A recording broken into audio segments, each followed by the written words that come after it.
मेरा लड़की ड्यूटी में गया था, 8:10 से घर से निकले।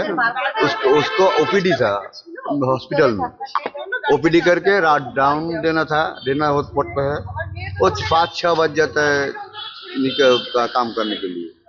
5 बजे माँ के साथ बात हुआ था, फिर 11:15 का टाइम में भी माँ से बात हुआ था। वो बोला जी हम लोगों का 4 आदमी का खाना आया है, हम लोग खाना खा रहा है, आप लोग खाना खा के सो जाइए।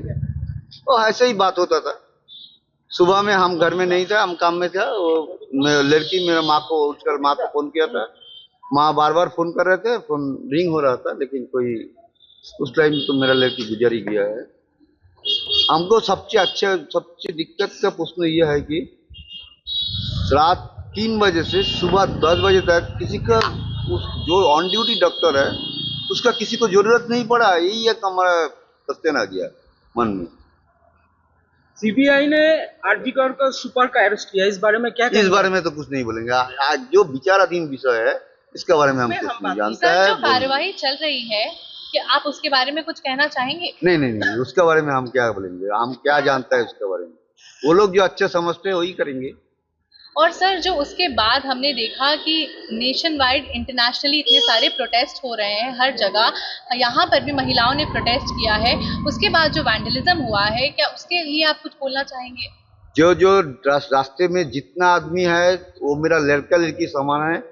हमको लगता है वो मेरा लड़का लड़की बन गया। अभी हमारा एक लड़की चला गया, इतना करोड़ लड़का लड़की मेरा साथ आ गया। यही मैं इसको उसने मेरा हिम्मत बहुत बढ़ा दिया। हमको इसलिए लगता है कुछ ना कुछ मिलेगा हमको। बिल्कुल सर, वो तो आपने बिल्कुल सही कहा, क्योंकि इंटरनेशनली से मैं खुद नेशनली आई हूँ, क्योंकि ये जो प्रोटेस्ट है, ये जो जस्टिस की मांग है, ये हर जगह चली गई है, हर कोई सड़क पे। मैं खुद यहाँ बंगाल की बेटी हूँ जो नोएडा से आई है इंसाफ दिलाने के लिए। सर अगर आप और कुछ कहना चाहें इस बारे में। क्या बोलूं उसके बोलिए। आपको हमका मन में कोई प्रश्न नहीं है। आप कुछ बोलेंगे जो आएंगे दिल में वो बोल देंगे। सर कभी आपकी बेटी ने ये कहा, शिकायत की कि कॉलेज में उन्हें कोई दिक्कत थोड़ा है? उसका दिक्कत था कॉलेज में, पूरा डिपार्टमेंट, इसलिए डिपार्टमेंट को हम बोला है, डिपार्टमेंट पूरा सस्पेक्ट में है। हम क्या बोला, 7 घंटा से लड़की का जो ऑन ड्यूटी ऑन कॉल में डॉक्टर है, उसको 7 घंटा में किसी का जरूरत नहीं पड़ा। कभी कभी दिन में ऐसा होता है कि उसको खाने का टाइम नहीं मिलता है सर पेशेंट के लिए। हमने नेशनली भी देखा है कि डॉक्टर्स की जो स्थिति है भारत में वो काफी खराब है, उन्हें काफी ओवर टाइम भी करना पड़ता है। हाँ। और नीट के एग्जाम जो इतनी कठिन एग्जाम होती है, वो सब कुछ देखकर जब एक डॉक्टर बनता है और उसके वर्क प्लेस में ऐसा कुछ होता है, क्या यूजुअली आपकी बेटी को 36 आवर्स की ड्यूटी ही मिलती थी नाइट शिफ्ट? सप्ताह में एक दिन तो मिलता था, फिर महीना में एक्स्ट्रा एक दिन होता है। जी सर। महीना में 5 तो ऐसे ड्यूटी मिलता था। कुछ दिन और जो इंटर्न था 3 दिन 4 दिन टाना ड्यूटी मिल जाता है। एक डॉक्टर कैसे ट्रीटमेंट कर सकता है? उसको दिमाग ठंडा रखे, उसको थोड़ा गलती चलेगा नहीं, 100% करेक्ट सब करना पड़ेगा। कैसे करता है वो तो लोग जानता है। कुछ दिन से उसका दिमाग इतना ठंडा था तो उस लोगों का। कुछ दिन से दिखाई जा रहा है जब पूरा हॉस्पिटल बंद है, इस बारे में आप क्या कहेंगे?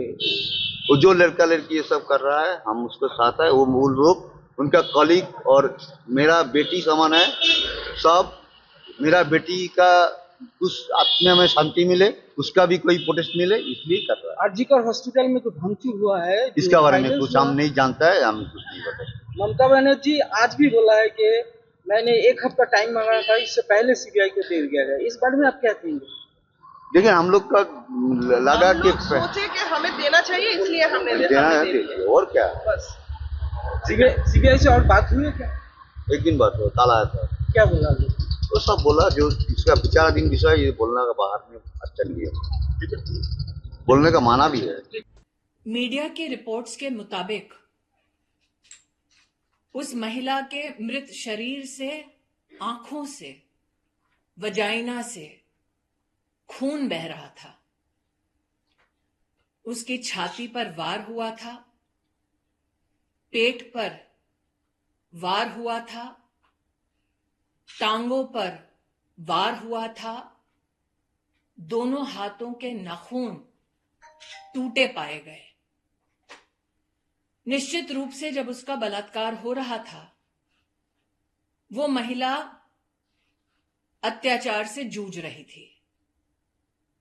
सवाल ये उठता है कि क्या किसी ने उस फ्लोर पर उस महिला के चिल्लाने की आवाज को नहीं सुना?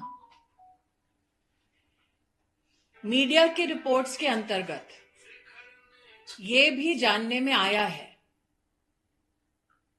कि 150 mg सीमन उस महिला में पाया गया। क्या ये एक रेपिस्ट का काम है? क्या ये संभव था कि वो व्यक्ति उस महिला को रेप भी कर रहा था, टांगे भी तोड़ रहा था, हाथ भी तोड़ रहा था, आंखें फोड़ रहा था, छाती पे मार रहा था, पेट पे मार रहा था, वो महिला चिल्ला रही थी और ना कोई सुन पाया, और ये सारा कृत्य उस एक रेपिस्ट ने अकेले किया?